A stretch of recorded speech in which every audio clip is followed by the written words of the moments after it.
Doctor स्वातीने तिच्या नवऱ्याला doctor निलेशला phone लावला आणि ती म्हणाली की तुझं जेवण झालं असेल तर लवकर हॉस्पिटलमध्ये निघून ये. आताच एक हार्टची पेशंट आली आहे. तिची हालत खूप खराब आहे. ती तुझ्याच गावची आहे. तिचं नाव कुसुम आहे. कुसुम नाव ऐकताच डॉक्टर निलेशचं हृदय जोरात धडकू लागलं. कारण कुसुम तर डॉक्टर निलेशचं पहिलं प्रेम होतं. कुसुमबद्दल तुला माहीत आहे का? तुझ्याच गावची मुलगी आहे. 30 वर्षाच्या आसपास तिचं वय आहे. तिचा भाव आणि तिची आई पण तिच्यासोबत आहेत. खूप गरीब घराण्यातील आहेत. तू म्हणत असेल तर मी त्याला ॲडमिट करून घेते. डॉक्टर निलेश लगेच तिला म्हणाला की हो, तिला ॲडमिट करून घे आणि लगेच ट्रीटमेंट पण सुरू कर. मी 15 मिनिटातच तिथं पोहोचतो. असं म्हणून जेवण अर्ध्यावर सोडून डॉक्टर निलेश हॉस्पिटलमध्ये निघाला. खूप फास्टमध्ये तो हॉस्पिटलमध्ये पोहोचला. एक वेळ अशी होती, कुसुममध्ये त्याचा जीव बसत होता. कुसुम आणि डॉक्टर निलेश दोघे पण लहानपणापासून सोबतच मोठे झालेले होते. लहानपणी ते दोघं एकमेकांसोबत खेळले होते. 10वीपर्यंत शिकत असताना त्या दोघांना एकमेकांबद्दल प्रेम निर्माण झालं. त्यानंतर त्यांचं प्रेम एवढं वाढलं की ते दोघं एकमेकांसोबतच जगणार आणि मरणार या गोष्टी करू लागले. मरेपर्यंत दुसरं कोणाचेच होणार नाही असं एकमेकांकडून वचन घेतले होते. 12वीपर्यंतच कुसुमने शिक्षण घेतलं होतं. कारण त्यांच्या गावात फक्त 12वीपर्यंतच शिक्षणाची सुविधा होती आणि शिवाय कुसुम गरीब घराण्यातील होती. शहरात जाऊन तिला शिक्षण घेणं खूप अवघड होतं. निलेशचे वडील रेल्वेमध्ये कामाला होते.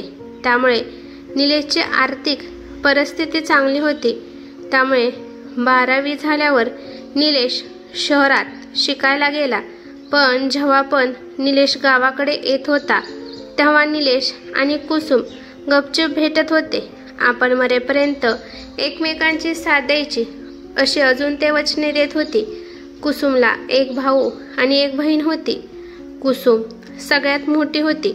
कुसुमचे वडील ती लहान असतानाच देवाघरी गेले होते. कुसुमची आई शेतात जाऊन काम करून घर भागवत होती. शाळा सोडून घरी बसल्यावर कुसुम शिवणकाम शिकू लागली आणि मग ती स्त्रियांचे ब्लाऊज, कपडे वगैरे शिवू लागली आणि यातून ती तिच्या आईला मदत करू लागली आणि त्यामुळे तिचे भाऊ बहीण पण चांगली शाळा शिकतील.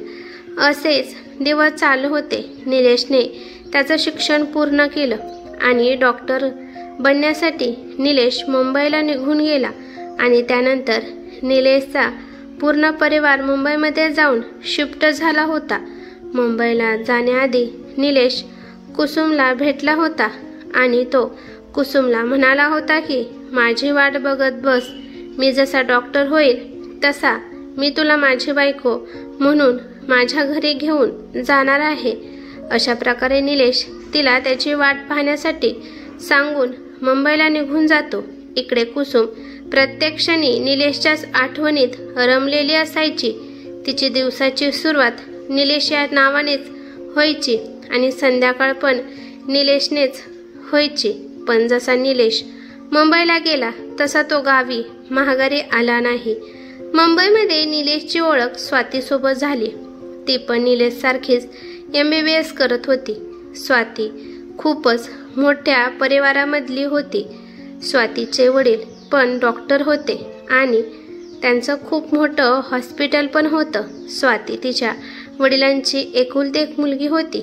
स्वातीच्या वडिलांनंतर सगळी प्रॉपर्टी स्वातीच्या नावावर होणार होती. स्वाती सोन्याचं अंड देणारी कोंबडी होती. स्वाती श्रीमंत होण्याबरोबर ती खूप सुंदर पण होती. गावामधला गोरापान दिसायला देखणा मुलगा निलेश तिच्या मनामध्ये उतरला होता. हळूहळू दोघे एकमेकांच्या जवळ येऊ लागले. जास्त करून स्वाती निलेशच्या जवळ जाण्याचा प्रयत्न करत होती. निलेश पण तिच्या जाळ्यात फसत गेला आणि हळूहळू निलेशच्या मनात पण लालच निर्माण झालं. कारण डॉक्टर झाल्यावर त्याचं आयुष्य सेट होतं, कारण स्वातीच्या वडिलांचा कोरडचं हॉस्पिटल स्वातीसोबत लग्न केल्यानंतर निलेशचं होणार होतं. निलेश गरीब, कुसुमचं प्रेम तो विसरून गेला. आता निलेशच आयुष्यात स्वातीच्याच कडेलाच घुमत होतं. पण तिकडे गावाकडे कुसुमला या बाबतीत काहीच माहिती नव्हतं.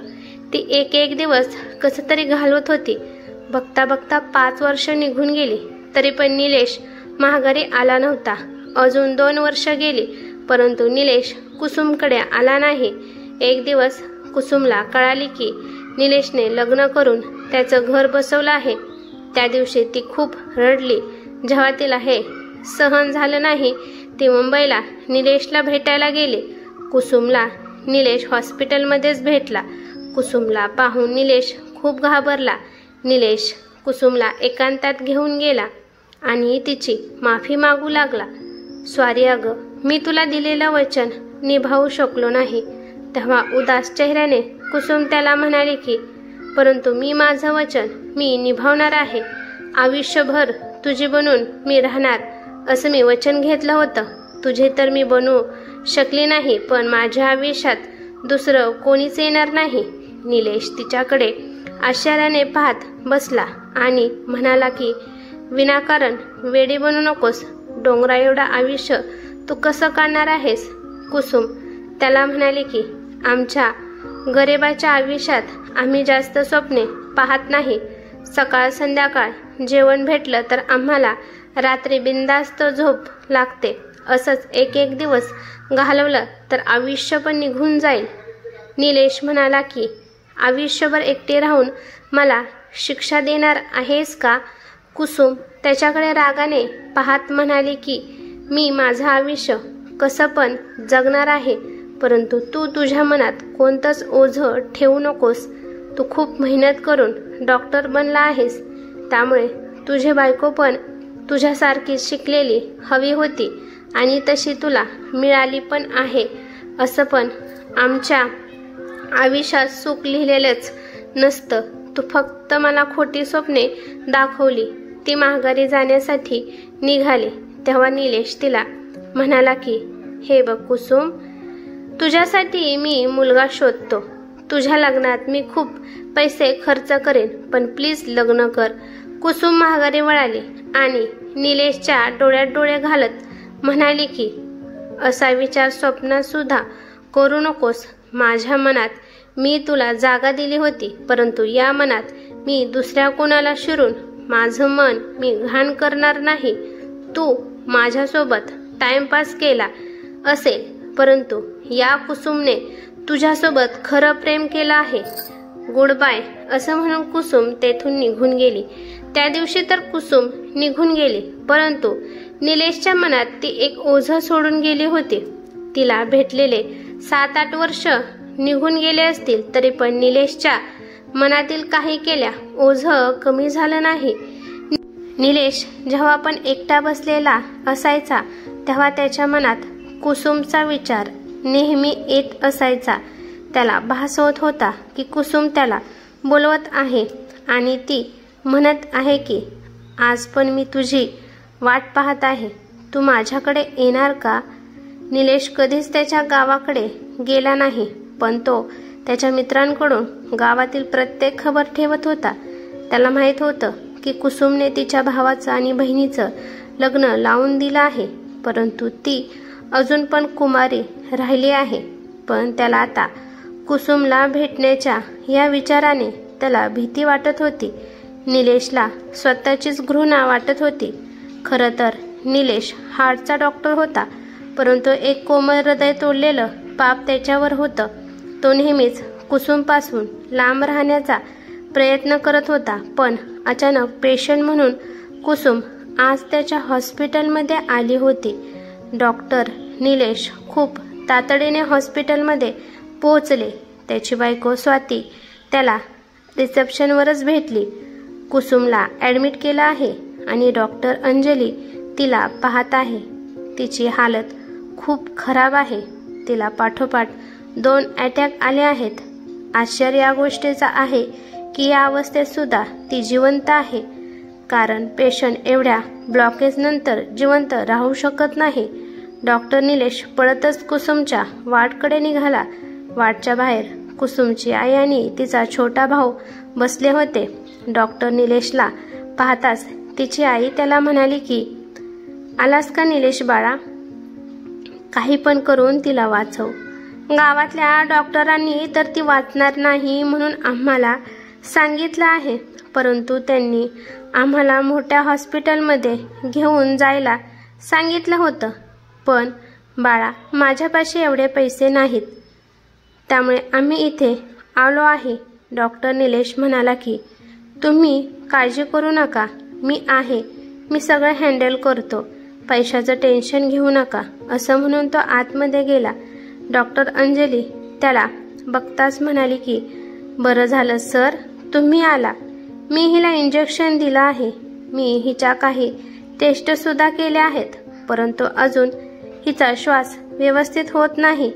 तुम्ही बघा, ऑक्सिजन लावला आहे तरी पण ती किती धापा टाकत आहे. डॉक्टर निलेश डॉक्टर अंजलीला म्हणाला की, तुम्ही जावा, मी आता बघतो. जाता जाता डॉक्टर अंजली निलेशला म्हणाली की, डॉक्टर, आजपर्यंत मी एका स्त्रीच्या हृदयाची एवढी वाईट अवस्था कधीच पाहिली नाही. काय माहित हिला अशी कोणती नशा आहे, त्यामुळे तिचं हृदय एवढं बेकार झालं आहे. डॉक्टर निलेशला माहीत होतं की तिला कोणती नशा होती. तिच्या मनात प्रेमाची नशा भरलेली होती आणि प्रेमाच्याच पायी तिने तिच्या मनाची एवढी वाईट अवस्था करून ठेवली होती. डॉक्टर अंजली निघून गेल्यानंतर निलेशने खूप लक्ष देऊन कुसुमला पाहिलं. कुसुमचे डोळे बंद होते. थांबून थांबून तिला झटके आल्यासारखे होत होते. त्यानंतर निलेशने तिला व्हेंटिलेटरवर ठेवलं, त्यामुळे तिला श्वास घेण्यासाठी ती मशीन काही कामी येईल. अचानक कुसुमने डोळे उघडले. तिची नजर निलेशवर पडली तर हळूहळू तिचा श्वास व्यवस्थित होऊ लागला आणि काही क्षणातच तिचा श्वास नॉर्मल झाला. माहीत नाही हा ती व्हेंटिलेटरची जादू होती का तिचं हृदय निलेशला पाहण्यासाठी तसं धडपडत होतं. जेव्हा कुसुमने निलेशकडे पाहिलं तेव्हा निलेशने लगेच त्याचे डोळे खाली केले. कुसुमने त्याला हाताच्या इशाऱ्याने जवळ बोलावले आणि तिने ऑक्सिजन मास्क आणि व्हेंटिलेटर काढायला सांगितलं. निलेश म्हणाला की, नाही, मी आता हे काढू शकणार नाही, पण ती काही केल्या समजून घेत नव्हती, त्यामुळे निलेशने तिचा ऑक्सिजन मास्क काढला. निलेश रागाने तिला म्हणाला की, प्लीज कुसुम, मला माझ्या परीने तुझा इलाज करू दे. कुसुम थोडीशी हसली आणि म्हणाली की, निलेश, तू कसा आहेस? निलेश म्हणाला की, मी ठीक आहे, परंतु तू अजिबात ठीक नाहीस. तू तुझी हालत किती वाईट करून ठेवली आहेस. कुसुम भिंतीकडे पाहत म्हणाली की, मला या जगातून विदा कर. निलेशच्या डोळ्यातून अश्रू येऊ लागले. तो तिला म्हणाला की, असं बोलू नकोस. निलेशच्या डोळ्यातील अश्रू पाहून कुसुम त्याला म्हणाली, मी आता थकली आहे. अजून आयुष्य जगण्याची माझ्यात शक्ती राहिली नाही. प्लीज मला या जगातून निरोप घ्यायचा आहे. निलेश तिला म्हणाला की, मला माफ कर कुसुम, मी तुझा गुन्हेगार आहे. मी रस्ता भटकलो होतो. कुसुम भरल्या डोळ्यांनी निलेशला म्हणाली की, मी तुला सांगितलं होतं ना की तुझ्या मनात कोणतंच ओझं ठेवू नकोस. तुझी कोणती चूक नाही. चूक तर माझी आहे. मला बदलायला येत नाही आणि मी कोणाला विसरू पण शकत नाही. निलेश म्हणाला, नाही कुसुम, तू चुकीची नाही. चुकीचा मी आहे. मी तुला धोका दिला आहे. मी तुला धोका देऊन अजिबात खुश नाही. नेहमी मला असं वाटतं की माझ्या हृदयावर कोणीतरी भलं मोठं ओझं ठेवलं आहे. मी हृदयाचा डॉक्टर असून सुद्धा या ओझ्याला बाजूला सारू शकलो नाही. आज मला कळालं आहे की जगण्यासाठी फक्त पैसाच महत्त्वाचा नाही, माणसाला सुख पण महत्त्वाचं आहे. कुसुमने त्याला जवळ बोलावलं आणि त्याचा हात हातात घेत म्हणाली की, देव साक्षीला आहे, परंतु तुझं वाईट व्हावं असं कधीच माझ्या मनात आलं नाही आणि मी येऊन पण देणार नाही. तू मला मिळाला नाही हे माझं नशीब होतं. मी देवाकडे नेहमी हीच प्रार्थना केली की तू नेहमी खुश राहावं. पण आता तुझ्यासाठी देवाकडे प्रार्थना करण्यासाठी माझे क्षण कमी पडत आहेत. आता मला जावेच लागणार आहे. कदाचित माझा जीव तुला पाहण्यासाठी थांबला होता. त्यानंतर कुसुमची तब्येत अजूनच बिघडू लागली. कसं तरी निलेशने तिला व्यवस्थित केलं. निलेशने तिचे रिपोर्ट पाहिले. तिच्या शरीरात खूप जागी ब्लॉकेज होते. त्याने कुसुमची हृदयाची बायपास सर्जरी करण्याविषयी निर्णय घेतला. निलेश स्वतः हृदयाचा चांगला सर्जन होता, परंतु तो कुसुमची सर्जरी करू शकत नव्हता. त्यामुळे त्याने खूप चांगल्या सर्जनला बोलावले होते. 2 दिवसानंतर कुसुमची सर्जरी होती. तोपर्यंत तिला औषध दिले जात होते. हळूहळू तिची तब्येत चांगली होऊ लागली होती. सर्जरी होण्याच्या आदल्या रात्री कुसुम गाढ झोपली होती. निलेश पण तिथेच तिचे रिपोर्ट पाहत होता. अचानक कुसुमचा श्वास मोठा होऊ लागला. निलेश पळतच तिच्यापाशी आला. निलेश कधी ऑक्सिजनकडे आणि कधी मशीनकडे पाहू लागला. अचानक कुसुमने तिचा हात वर केला आणि निलेशला ती बाय म्हणाली, जशी ती शाळेतून घरी जाताना निलेशला बाय करत होती. तिच्या चेहऱ्यावर भयानक तिला वेदना होत आहेत असं जाणवत होतं आणि थोडं हसू घेत तिने या जगाचा निरोप घेतला. निलेशला काही समजायच्या आधीच मॉनिटरिंग मशीनीवर चालणाऱ्या रेषा एकदम बंद पडल्या आणि ती कायमची हे जग सोडून निघून गेलेली होती. निलेश वेड्यासारखा तिचं बंद पडलेलं हृदय चालू करू लागला, परंतु काहीच फायदा झाला नाही. सकाळच्या वेळी निलेशने तिच्या आईला आणि भावाला तिचं मृत शरीर त्यांना दिलं होतं. निलेश त्याच्या बायकोसमोर आणि स्टाफसमोर एकदम शांत होता. तो त्यांना हे दाखवत होता की त्याच्यासाठी ती अनोळखी आहे, पण त्याचं हृदय आतमधून खूप रडत होतं. त्याच्या मनावर अजूनच ओझं निर्माण झालं होतं. निलेश कुसुमच्या अंतिम यात्रामध्ये सामील झाला. जोपर्यंत जी जिवंत होती तोपर्यंत तो तिच्यासोबत चालला नाही, परंतु ती मेल्यानंतर तिच्या मृत शरीरासोबत निलेश चालत होता. जेव्हा कुसुमच्या शरीराला अग्नी दिली त्यानंतर सगळे नातेवाईक तेथून निघून गेले, पण निलेश खूप वेळ तिच्या जळत्या चितेकडे पाहत बसला. ही कथा कशी वाटली ते मला कमेंट करून नक्की सांगा. कथा आवडली तर लाईक शेअर नक्की करा आणि चॅनलवरती नवीन असाल तर चॅनलला सबस्क्राईब करा. धन्यवाद.